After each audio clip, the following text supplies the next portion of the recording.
Hello, everybody, and welcome to our session on generative AI and LLMs and content moderation. It's great to see you all here in person, and welcome to the folks joining us online. My name is Marlena Wozniak. I lead the technology team at the European Center for Nonprofit Law, a human rights and civic space organization, mostly based in Europe, but we operate worldwide, and I myself am based in San Francisco. I'm really thrilled to be here today with my esteemed panelists. From right to left, David Sullivan, Executive Director of the DTSP. What does it stand for again? Digital Trust and Safety Partnership. Yes. It's a lengthy acronym, so. Yeah. And David can share 30 seconds of what it is later. Danarosh Thakur from Center for Democracy and Technology, Research Director. And to my left, Marwa Fatafta, MENA Policy and Advocacy Director at Access Now. And today we'll talk about a topic that is really emerging, and a lot of acronyms, so apologies in advance, Gen AI, LLMs. Being based in San Francisco, it's something that people talk about daily, and it seems far-fetched, but we already see that in the world today. So the way that our session will be structured is I'll share a few key takeaways from our emerging research at ECNL, as well as some human rights impacts, and then we'll hear from folks on the panel about different use cases, different risks. We'll hear a regional perspective from Marwa, and really try to bridge both the technical and societal aspects of LLMs and placing it today in everything that's happening in the world, including geopolitical developments. This topic is really relevant for ECNL. We've been working on automated content moderation for the past 5-6 years, and LLMs have become really an interesting development. And interesting from a human rights perspective means both potential good as well as alarming use cases. And I'd say one of the biggest issues for LLMs, which is a subset of generative AI trained on vast textual data, is that while it promises efficiency and adaptability, they also pose serious risks. Automated content moderation, as many folks in this room probably know, pose already a lot of human rights risks and cause violations, and LLMs have become, at least in Silicon Valley, and increasingly presented as a silver bullet for solving these issues. However, our research has shown that they can reinforce existing systemic discrimination, censorship, and surveillance. And one of the most pressing issues that we found, and ECNL has conducted research on this topic for the past year, working with hundreds of different folks across civil society, academia, industry, on mapping the human rights impacts of large language models for content moderation. One of the most pressing issues is the concentration of power. So the way that LLM used for content moderation works today is that there's a handful of companies that develop foundation models, or LLMs. The one that probably folks are most aware of is ChatGPT. There's also Claude, Gemini, Llama, and a few others. And so this is at the AI developer level. Then you have the deployer level, which are often smaller social media platforms like Discord, Reddit, Slack. They often will not have their own LLMs, but they will use other LLMs like the ones I mentioned and fine-tune them for their own purposes. So what does this mean? Any kind of decision made at the foundation level, let's say defining Palestinian content as terrorist content, will then also trickle down to the deployer level unless it's explicitly fine-tuned. What this means for freedom of expression globally is that content moderation defined at the foundation level will also be replicated on the deployment one, and really there's even more homogeneity of speech as before. However, alternative approaches are emerging, and we've seen throughout our research that there are community-led initiatives, especially in the global majority, that focus on public interest AI that is culturally informed and really decentralized. So these models, though smaller in scale, demonstrate comparable performance with broader LLMs and highlight the potential for more rights-based moderation. Our report, which our friends at IGF can maybe post online, and I encourage you guys to check out. Look at the various human rights impacts from privacy, freedom of expression and information, assembly and association, non-discrimination, participation, and remedy.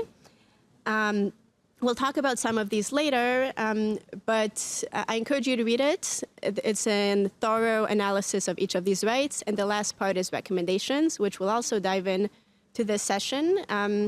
And just to note that we'll have ample time for questions. I really want to hear from folks in the room as well as online. I already see a few experts on this topic, and also encourage everyone to participate, even though it seems like it's brand new. A lot of the questions around large language models have been around for a long time. Obviously, automated content moderation, but even offline or human-led moderation.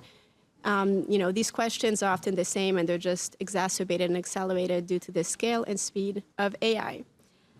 With that said, I wanted to turn it to David to share a few use cases of LLMs for content moderation, and DTSP, together with BSR, Business for Social Responsibility, has led research on the topic. So David, if you could share some of those findings and introduce your work. Thank you.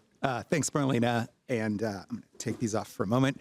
It's great to be here with everyone. I'm David Sullivan. I lead the Digital Trust and Safety Partnership, which brings together companies providing all different types of digital products and services, including some of those companies that are frontier model developers and deployers like a Google or a Meta, as well as smaller players such as Discord and Reddit. And our companies come together around a framework of best practices for trust and safety, a framework that is content and technology agnostic. And the idea is basically that companies can come together around the practices that they use to develop their products, develop the governance and rules for those products, enforce those rules, improve over time, and be transparent with their users and with the public. So it's about the practices of safety as opposed to agreeing on what types of content should be favored or disfavored on these kinds of digital services. And so what I want to start with, so last year in 2024, we brought together a working group of our partner companies on best practices for AI and automation in trust and safety. So that looked at the full range of technologies from even the most basic kind of rule-based systems that have been used as part of trust and safety going back for 20 years, dealing with things like spam, to possibilities for use of generative AI as part of trust and safety, of which content moderation is kind of one component. And so we spent the better part of a year looking at what companies were doing and trying to identify some best practices, and as well as what we called generative AI possibilities, ways that companies might be experimenting and beginning to use this technology as part of trust and safety, as well as what the limitations and challenges and ways to overcome those challenges. So I'd encourage folks to go to our website, dtspartnership.org. That report is right on the front page. And as Marlena mentioned, we worked closely with a team at BSR who helped us do that research. Hannah from that team is here and is also really an expert in this space.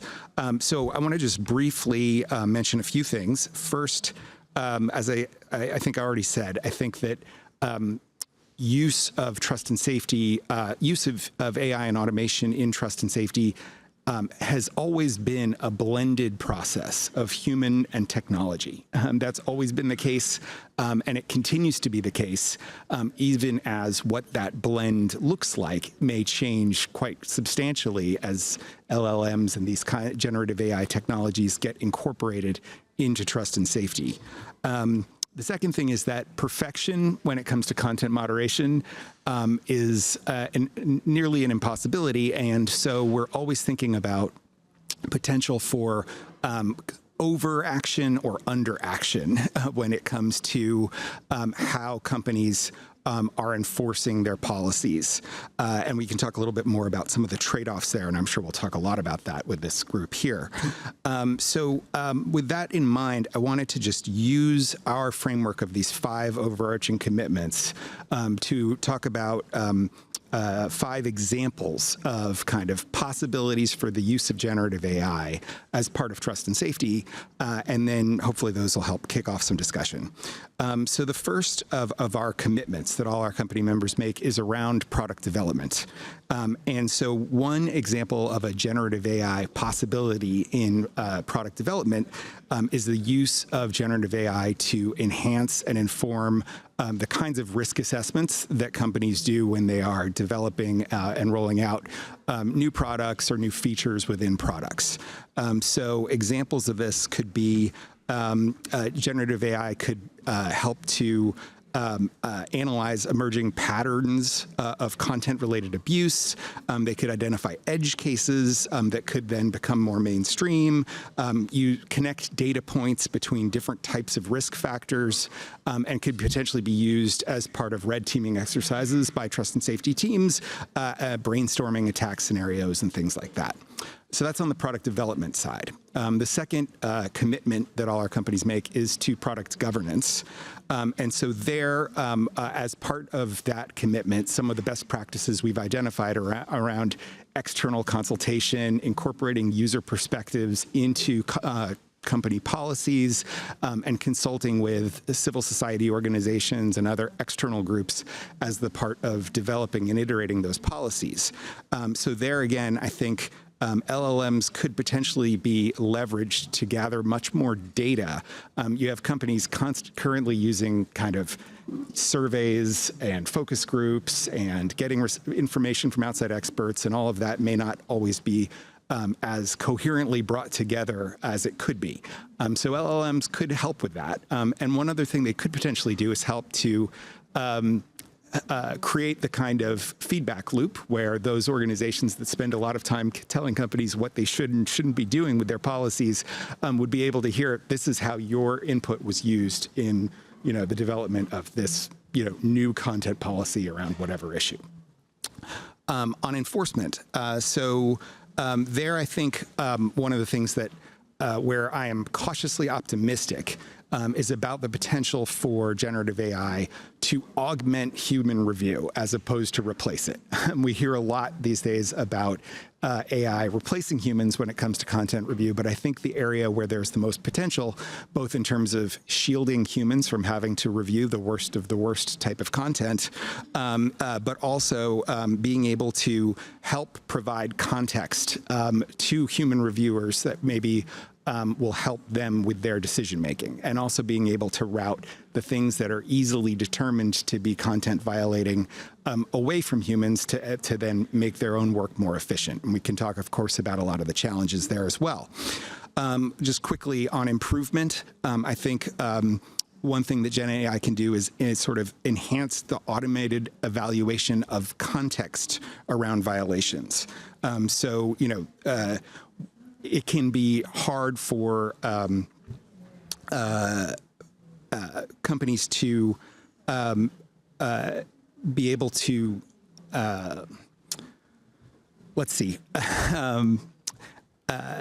basically the idea is being able to have more information at your disposal in order to figure out how your policies are actually being implemented in practice, and to incorporate that context into automated actions as well as that sort of information for human reviewers. And then lastly, on transparency, I think there's also potential for generative AI to improve the explainability of the decisions that companies are taking. So I think maybe all of us have at one point or another had an experience of having something you've posted, finding that it violates some services guidelines one way or another. And when you appeal those things, you get very little information in return.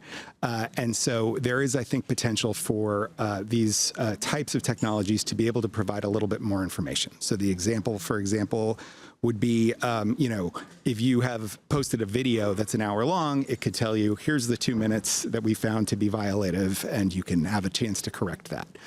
So those are, I think, some possibilities, some positive use cases. We're going to talk a lot more about the limitations and challenges. I just wanted to mention just a couple of them.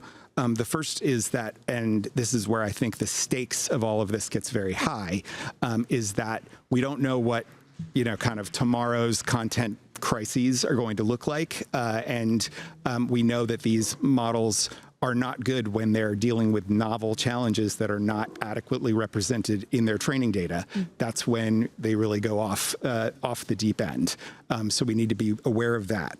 The second thing is that for all companies that have trust and safety operations, that have their content policies, they need to exist in 3 different forms. There has to be a public-facing version for users to understand what's allowed and not allowed. There has to be the internal detailed, these are the specifics of how we enforce this policy, which you don't want to make completely public because bad actors can use that to kind of, game the system. And then you need a version that's machine readable, can be used by LLMs. So that's a complicated sort of balancing act and one that also complicates these challenges. Lastly, I think there's just trade-offs when it comes to the metrics that companies use here. And so you can, optimize for precision, which is really the metric about how correct your decisions are, or you can optimize for recall, which is about as much covering as much content as possible. These are the terms that kind of AI folks will throw around. They have real consequences when it comes to the kinds of harms that occur through digital services and the impact of those. And so you're constantly having to balance. We need to make sure we get as much of the really harmful content as possible. So maybe you're okay with false negatives in that situation. Whereas in other situations, you want to worry about false positives. So those are real trade-offs. You can't just wish them away. So I think hopefully that maybe helps kick things off. And I'll stop there to give others time. Thanks. Thanks, David. And can everybody hear us? Yeah. Okay, great. Because the mic situation is a little bit off, but you have to wear the earphones to hear. Next, we'll hear from Dhanaraj about multilingual models in particular. So a lot of this conversation research is often on English content and some colonial languages, but perhaps, or hopefully unsurprisingly to folks in this room, that is not the case across languages. There's a lot of inequities, and CDT really over the past few years has done groundbreaking research on this topic. It has informed our own research as well, so I'm thrilled to have you, Dhanaraj, here. And also shout out to Alia Bhatia, who is not here with us today, but who has done some of that research. Yeah, great. Thank you, Marlena. And thanks for the invitation to join this conversation. So I'm Dhanaraj Thakur. I'm Research Director at the Center for Democracy and Technology. We're based in Washington, D.C. and in Brussels. We're a nonprofit tech policy advocacy group focused on a range of issues, one of which is our own content moderation. Great. So yeah, just to follow up on what David discussed on the application of large language models to content moderation analysis and trust and safety systems, I can talk a bit more specifically about how those are applied, how those systems and technologies are applied in what we'll further discuss and explain as low resource languages. And this is based on some research that, as Marlena mentioned, the CT has done. For example, one report called Large Language Models in Non-Language Content Analysis, led by Gabriel Nicholas and Alia Bhatia, and a forthcoming report based on a series of case studies we've been doing on content moderation in Global South, looking at different low resource languages, specifically Maghrebi Arabic, Swahili, Tamil, and Quechua. So when we talk about multilingual large language models, what we're essentially focused on is large language models that are trained on text data from several different languages at once. And the logic or the claim that researchers often make with these kinds of models is that they can extend the various multifaceted capabilities and benefits that for example, that David highlighted, to languages other than English, and even to languages for which there's little or no text data available. and so you can also then see how you can apply some of these kinds of benefits to many of the content, user-generated content from various kinds of languages around the world. That said, there are several issues and challenges that come up, and that's what I'll spend a bit more time talking about. Skipping over the potential benefits, which I think David has covered quite well. So a lot of studies also show that multilingual language models also struggle to deal with what's called, there's this wide disparity between languages and how much text data is available. And so researchers describe or uses categories of high resource and low resource languages. English has, by multiple orders of magnitude, much more text data available than any other language. And there's a lot of reasons behind that. You can think of the legacy of British colonialism, American neocolonialism, and the subsequent erasure of regional and indigenous languages. Most of the companies that we are discussing now when we talk about frontier model companies are based in the US as well, and so as well as the social media companies, so English becomes a dominant language there. So what we call high-resource languages effectively refer to languages where there's significant amounts of text data available, such as English and many other European and other languages, Chinese, Arabic, for example. On the other hand, on the other side of the spectrum, you have low-resource languages with very little textual data available, but these can still be major languages in terms of number of speakers. So this can include, for example, Swahili, Tamil, or dialects of Arabic, so the Maghrebi Arabic, the languages I mentioned earlier. There's also like Indonesian, Bahasa Indonesian, which is like literally hundreds of millions of speakers. So what this leads to then is this kind of disparity or inequity in the potential applicability of these technologies to content analysis around, particularly in social media, but in other use cases. We could have a separate discussion on the terminology of high and low resource as it applies to these kinds of languages, but we could leave that for another time. So one of the questions that comes up in a lot of our work is not so much the technical capability of these two technologies, but also how they're incorporated into the existing trust and safety systems. And so here we come across several different kinds of problems. So with low resource languages, for example, we have this problem of lack of training data, but often that lack of training data is not just for content in general, but can be for specific domains. So in our research, for example, when we spoke to we spoke to LLM and LP researchers, natural language processing researchers working on Quechua, for example. They highlighted that it wasn't just a problem of having enough data on Quechua available generally for developing these models, but in specific domains such as hate speech. Because if hate speech is a concern, for example, for a particular trust and safety application, then you need particular data in that as well. And that's also part of the lack of data or the low resource problem, so to speak. Many users, and this is, I think, a well-known fact for many of you, is that people online, when they come to user-generated content, engage in what's called code switching. So they alternate between two languages, for example, because many people employ multiple languages in daily conversation as well. There are other challenges such as the agglutinative nature of some of these languages. So by that, I mean that some languages such as Quechua, Tamil, for example, will build words based on lexical roots, and then they add suffixes to them to create complex meanings that often in other languages require entire sentences or multiple sentences to convey the same thing. How LLMs handle that process is quite different, but it adds challenges to the analysis of text or content in those languages. There's also the issue of diglossia, which is a linguistic concept. Often in many of these languages, particularly in those that have gone through like the colonial experience, there's a combined use of two languages, which I mentioned, but they're done in such a way that there's an asymmetrical relationship between the use of two languages. So if I use the example of Quechua, and its relationship to Spanish, which is a colonial language, one would represent power, status, and issues of importance in how people use that language in the same say sentence or paragraph with Quechua, whereas Quechua would be used, for example, in more mundane functions. So there's this concept of like a certain language, words from a certain language used to represent more power, and the other used to represent less power, and that's used together. And the issue that comes up here is to what extent, or a question that comes to mind is to what extent will the development of models around this, building upon this kind of dynamic, replicate or exacerbate this kind of power dynamics between these two languages.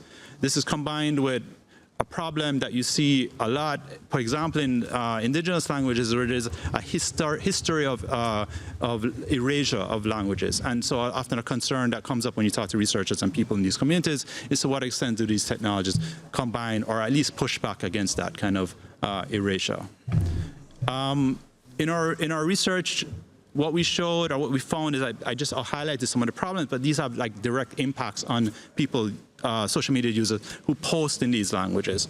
For example, what people observed is that often it would take a longer time for the social media companies to moderate content in these languages versus content that was uploaded in high resource or in the colonial languages.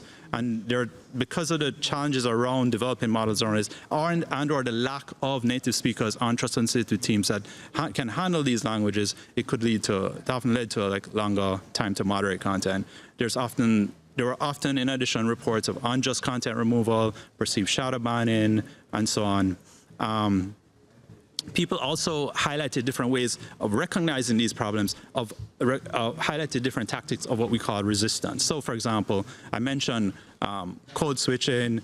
There's algo speak, using random letters in a word or using different emojis. For example, the watermelon emoji, which is used to refer to Palestine, for example. So using various tactics because they are aware of the failures or the potential weaknesses of these kinds of automated systems, using various tactics to get around them. Yeah, I can stop there for now. Thanks.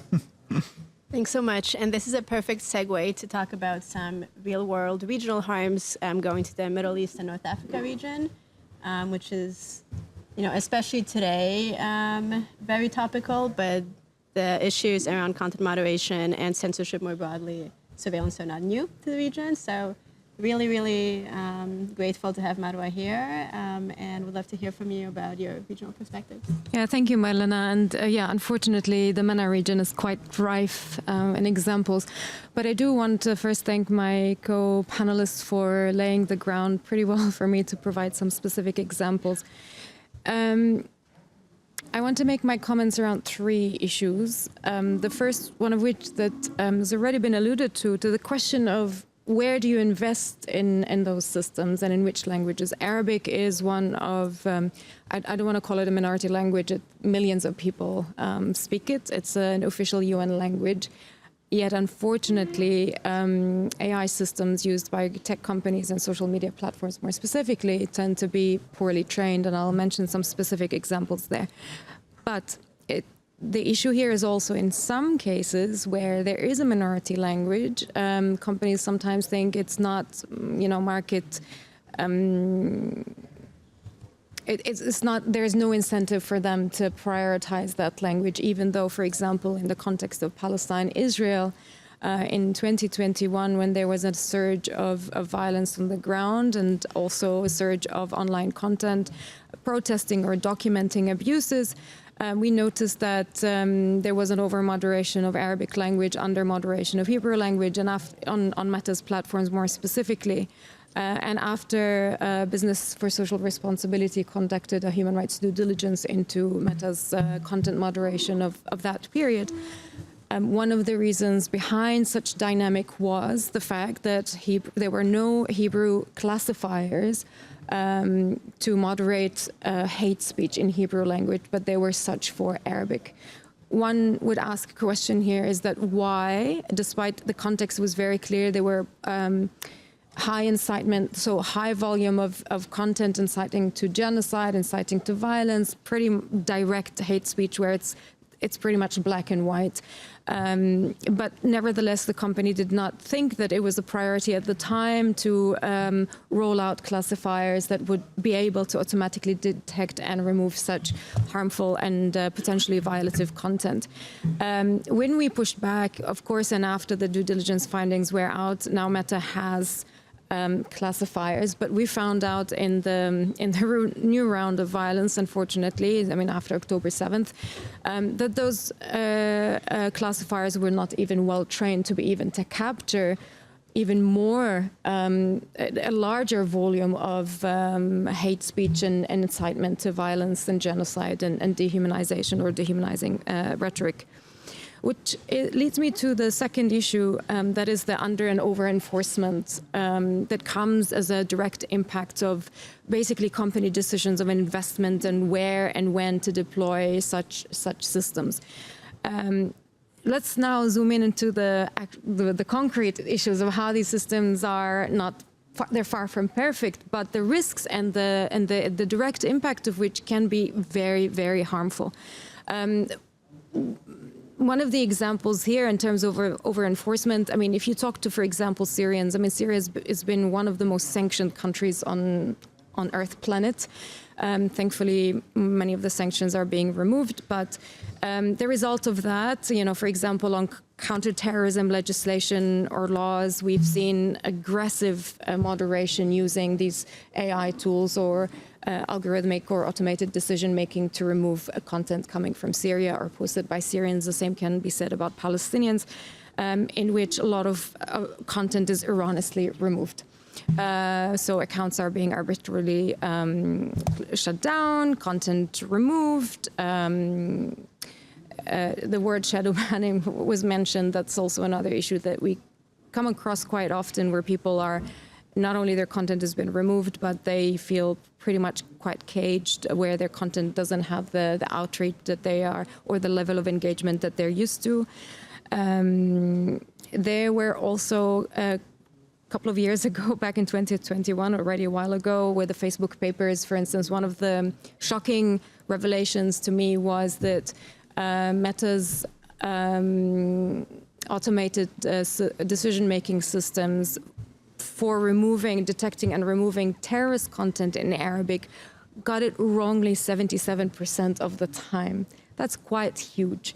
And when we talk again about a region that is pretty much at the receiving end of this aggressive counterterrorism measures, the result is this mass-scale censorship of activists, of human rights defenders, of journalists, and particularly around peaks of violence and escalations where people do come to online platforms to share their stories and the realities and to document abuses, and for journalists, of course, to cover what's happening on the ground. There are other examples that I could mention where AI got things terribly wrong at extremely sensitive and critical moments. One example I can think of in 2021 when Instagram falsely flagged Al-Aqsa Mosque, which is the third holiest mosque in Islam, as a terrorist organization. And as a result, all hashtags, and that particular time is also quite interesting because it was when the Israeli army stormed Al-Aqsa Mosque, and people were reporting and sharing photos with that hashtag Al-Aqsa. And this is when Instagram decided, or Meta, oh, now is the time to mislabel this mosque as a terrorist organization. And as a result, all the content was banned and forcibly removed. During the unfolding genocide in Gaza, we had also examples where, I mean, one famous example was of a person whose Instagram bio was mistranslated. He said, you know, praise to be God, I'm Palestinian, but the system translated it, praise to be God, Palestinian terrorists are fighting for their freedom. Many years ago, also there was a case of a Palestinian construction worker who was working in Jerusalem, who was arrested by the Israeli police because he was flagged to them that he's about to conduct a terrorist attack. And they relied on Facebook's translation, automated translation, which falsely or mistakenly translated the man saying good morning, posting a picture of himself smoking a cigarette and leaning on a caterpillar, to good morning, I'm going to attack them. And the man was detained for a few hours and interrogated, and then he was released after the Israeli police realized, Facebook made a mistaken translation. The man had shut down his accounts, I do remember, meaning that those types of actions and their consequences can be quite detrimental for people's ability not only to exercise themselves, but can constitute or instill a sense of fear that they might be subject to similar detrimental consequences. David had mentioned an interesting point, which I would like to elaborate on, the tension between precision versus recall. From my observation, having worked on multiple crises in the MENA region over the past few years, is that companies tend to over-rely on automation around times of crises. And particularly when there are attacks or, they feel like under pressure that they need to remove as fast as possible large amounts of content in order to avoid being, liable. One example I can think of is, of course, the October 7th attack. Immediately after, tens of thousands, hundreds of thousands of content was just largely removed using automation.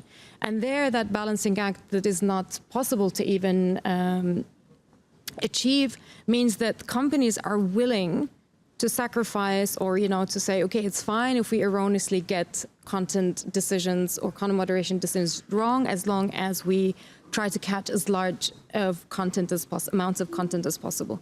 And there, one specific example I can mention here is Meta's decision to lower the threshold for hate speech classifiers directly in the aftermath of October 7th attack, to remove for these classifiers to detect comments in Arabic language, and specifically those coming from Palestine.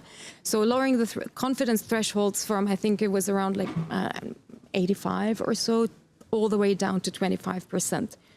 Meaning that the classifier, if at that very low level, could remove and hide people's comments. Because again, the emphasis here on removal versus precision or accuracy in the decisions. Now, what does that mean for the users, for people, and their ability to use those platforms freely and safely to express themselves? We've had situations where people were banned from commenting for days. We've had people who had really extremely innocuous, just Palestinian flags or the watermelon emojis being removed.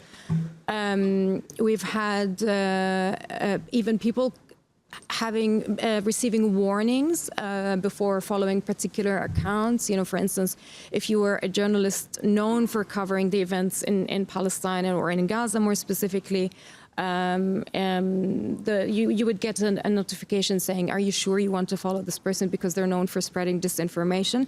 I'm talking about credible journalists as, professional journalists, not influencers or content creators. So we've had many examples, again, where hundreds, if not thousands of people who had their content removed as a result of these types of, that tension to which companies tend to tilt towards, again, over-moderation or aggressive moderation rather than accuracy.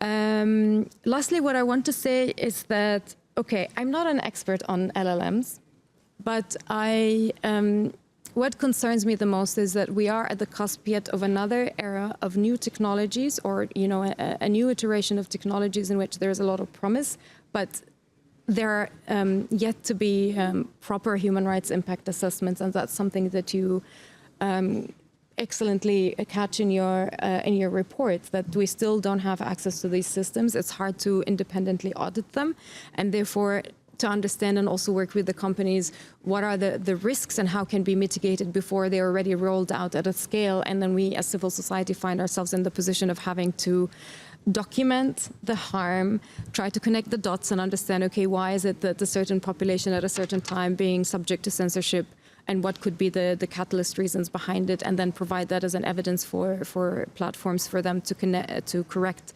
course and adjust the systems and the policies behind them. And I'll stop here. Thanks so much.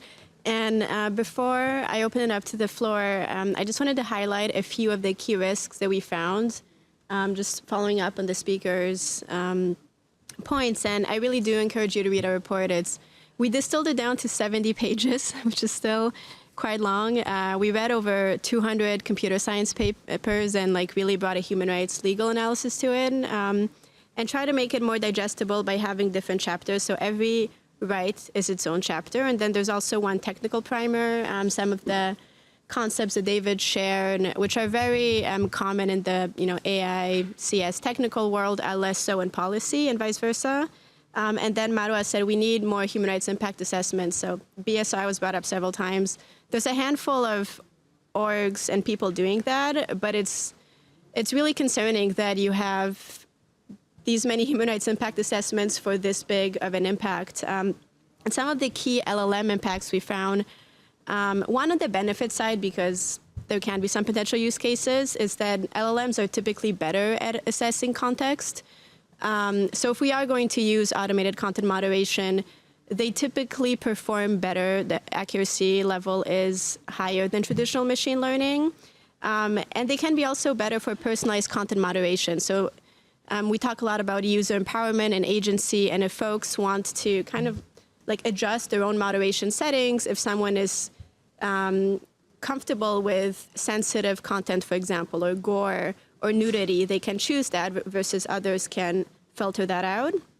And also LLMs can be better at informing users in real time why their content was removed, for example, what steps they can take to remedy it. There's such a big gap today with explaining to users why their content was removed and what they can do to appeal that.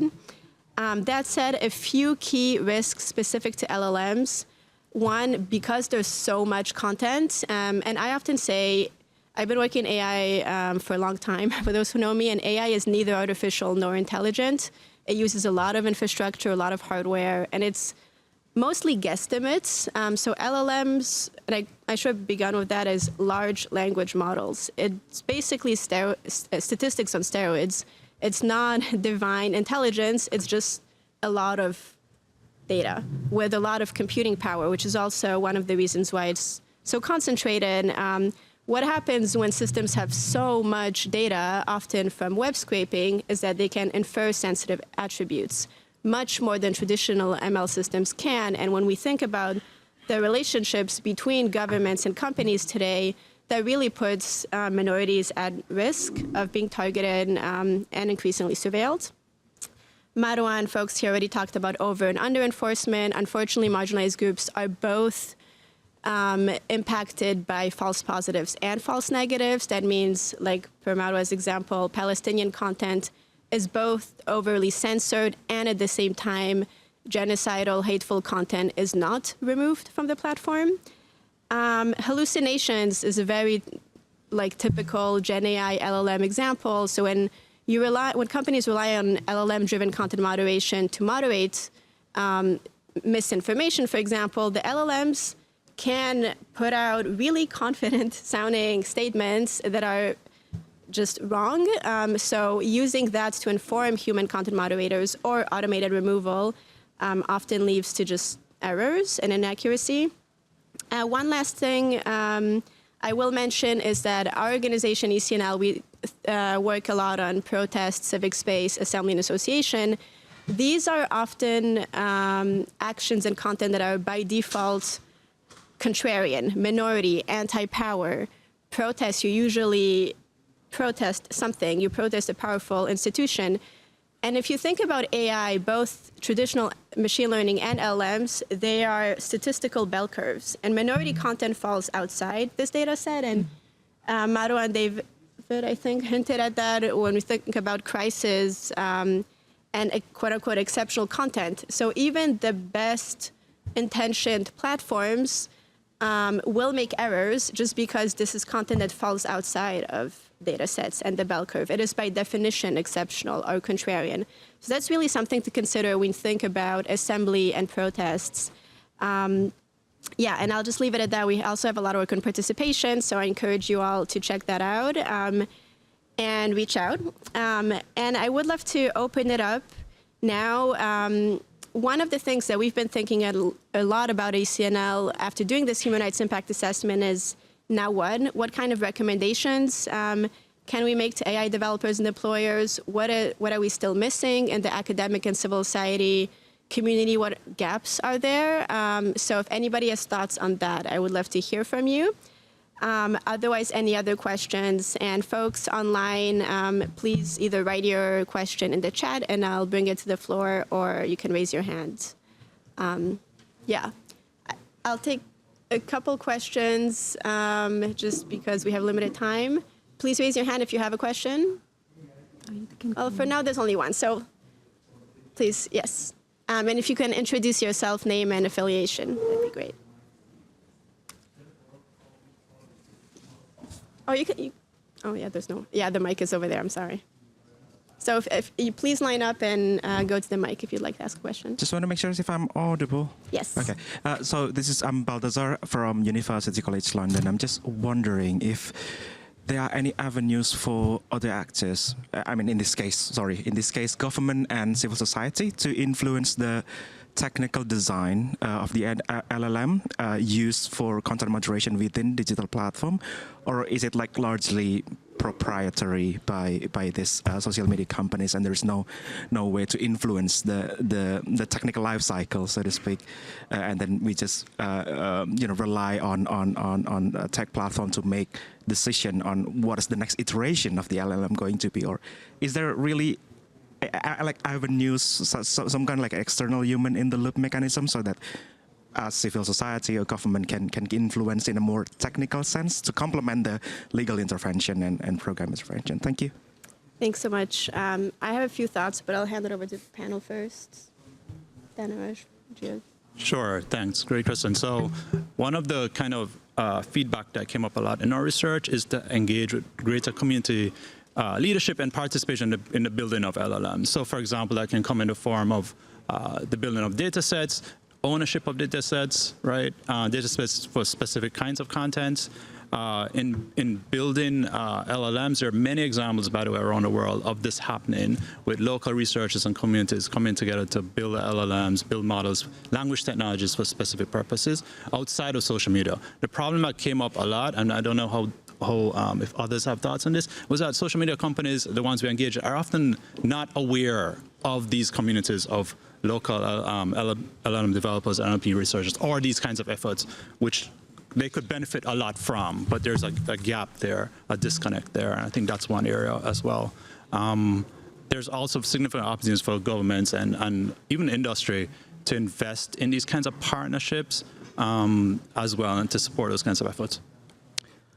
Just building on that, I do think that there is an opportunity coming up where there is a lot of enthusiasm and interest within the trust and safety community for open source. So in particular, there's a new project called Roost, Robust Open Online Safety Tooling, which is where a lot of companies are coming together to open source some of the technologies and tools in the space. That's been a sticky area when it comes to really challenging online safety issues, but I think there is an opportunity there, and there's ways for people to get involved. So I think that's one positive to look at. Plus one to involving communities from the get-go, from the start, yes, and I also do confirm that I don't think that social media companies are connected to local developers or local LLM experts. I certainly don't see that happening in the region. I would also say, in addition to these voluntary multi-stakeholder mechanisms or forums, maybe there should be a space for mandatory human rights impact assessments. Also from throughout the cycle of development, starting from the very beginning up and, of course, and during the launch of those systems and their enrollment, and of course following any adjustments or modifications of such systems and their use. Yeah, and I'll just add briefly on the AI lifecycle.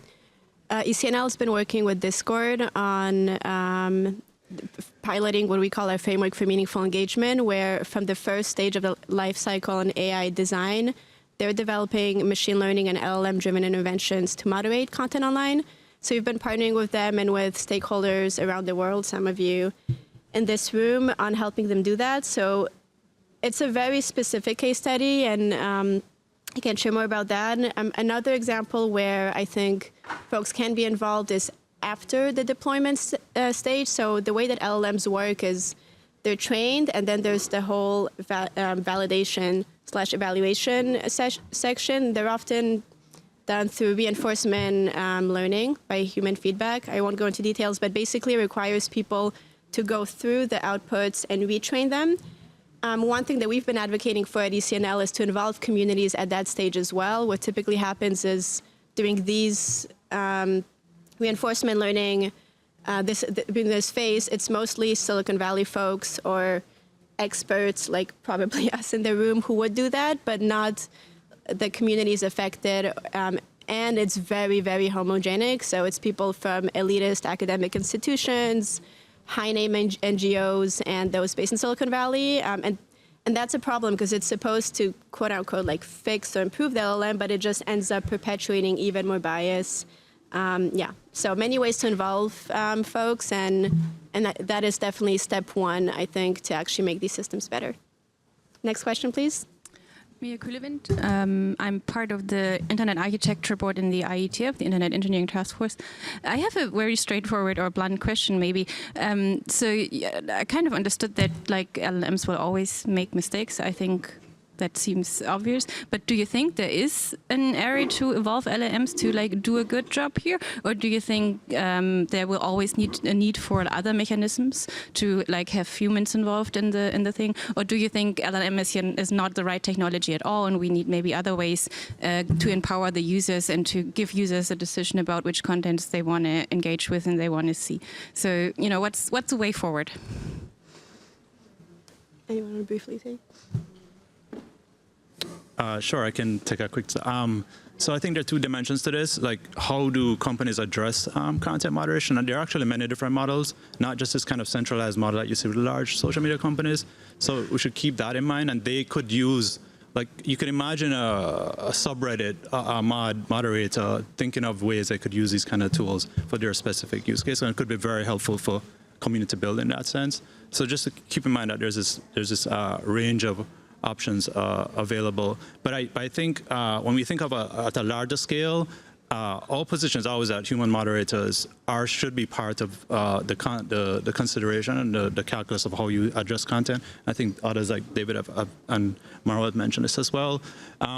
I think what's important is the flexibility around this. So for some of the particularly low resource languages where there's very little data and these kinds of tools may not be as effective, there should be a heavier emphasis on human moderation, and that could evolve over time. But I think that there'll always be some kind of combination between the two. I would just add, maybe there's a excellent research paper that Google folks put out last year in 2024 about how LLMs can be leveraged to support human raters of content, which goes into this at a level of technical detail that is beyond me, but I think might be helpful. But I think one of the opportunities here, which is cognizant of all of the risks when it comes to how AI can be misused when it comes to content moderation. I do think, when we think about AI as sometimes this technology that is overhyped and lacking business applications, I do think that content moderation and trust and safety is a concrete business application for AI. And one where the developers and deployers are often the same company. And so I think there are some opportunities there, but it comes with all of the risks we've talked about. Ask a very quick follow-up. So you said if the humans are part of the chain, I think the challenge is always scaling up and also timely reactions, right? Can you comment on that? Excuse me, there's people behind our time, but I urge you to read the reports, and we also have a large section on recommendations. So that is the next step forward. We only have 2 minutes, so briefly, please. I'm Professor Julia Hornley, a professor of internet law at Queen Mary University of London. So I'm an academic and I'm a lawyer, and hence my question.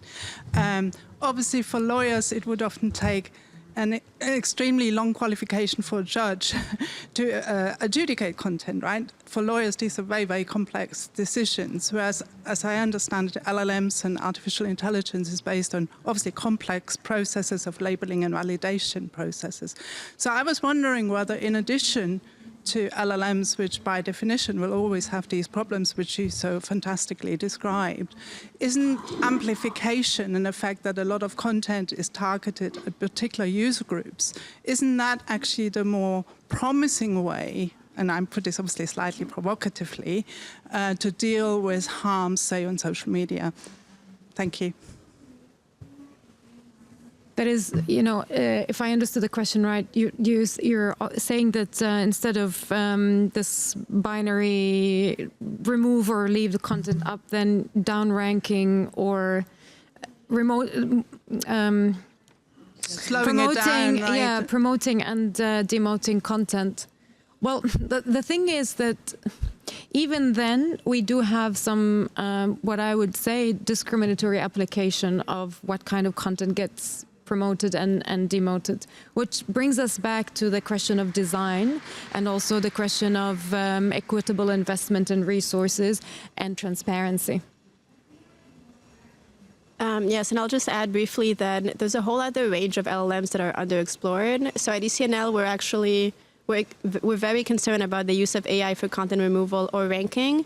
There are other ways, like informing users how to appeal content or informing them about the content policies or less stereotypical content moderation, but how to enforce it better and exercise our rights better, where there's a much higher risk and more promise.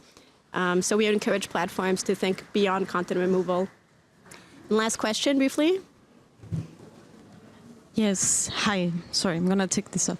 My name is Carla, and I'm from the Association for Progressive Communications. And my question is, well, it's more related to how can we relate this conversation to the building of autonomous infrastructure. We work with community networks, which are networks that are designed, created, and developed by the communities. For example, indigenous communities that are not connected to the internet, and you get like this prior conversation before connecting on how you want to connect, what do you want to do with your data, and in those terms we use open source, and in that sense, that makes the conversation completely different on how you connect and how you even feed these models, right? So how can we connect these two movements, let's say, right? Like where is your work at on taking one step back and looking at the infrastructure, at the connection, at the different servers where all this data is collected and how the data is collected, right? So I would like to know more about that from your side. Do you want to take this at 30 seconds? Sure. So some of the examples that came up in our research relate to, as I mentioned earlier, like community participation and ownership of data. So there are models where it's really engaging communities about what kinds of data, like how you classify data, what categories of data are important, and who ultimately owns it and becomes a steward of that. That kind of emphasis is very different from the current models. And having LLM developers partner with these kinds of communities in those contexts is one approach. And it's very similar to the kinds of community-based internet networks that you're talking about. And that also introduces different kinds of business models as well. Thanks so much. And unfortunately, this session is already wrapping up. There's so much to be said about this topic. I hope one takeaway you have is that it's an emerging field. There's still too little transparency. And if we can urge platforms to share more data, including how and when LLMs are used. We often don't even know that. That is one thing. One of the things that we try to do at ECNL is really document the human rights harms as opposed to AI hype. There's a lot of hype in this space, as you probably all know. And at the same time, excitement around community-driven models like Dhanraj talked about. And so there is, not everything is doom and gloom. There is hope for some community-driven, public interest, fit-for-purpose models that I think we can explore and really find a way that develop AI that respects labor rights, including human content moderators, users, and engages stakeholders. And going forward, we will obviously continue to work closely with our partners, many of you in the room, and implement the recommendations with the platforms, test them as well. They're very much ongoing, so you'll see that in our report on the last section. Please reach out if you want to get involved. This conversation is only starting. Who knows if LLMs will even be deployed? They're very expensive to run to begin with. That's something we didn't really talk about. But in any case, hearing your voice and concerns is really important. So thank you so much for being here, and happy IGF.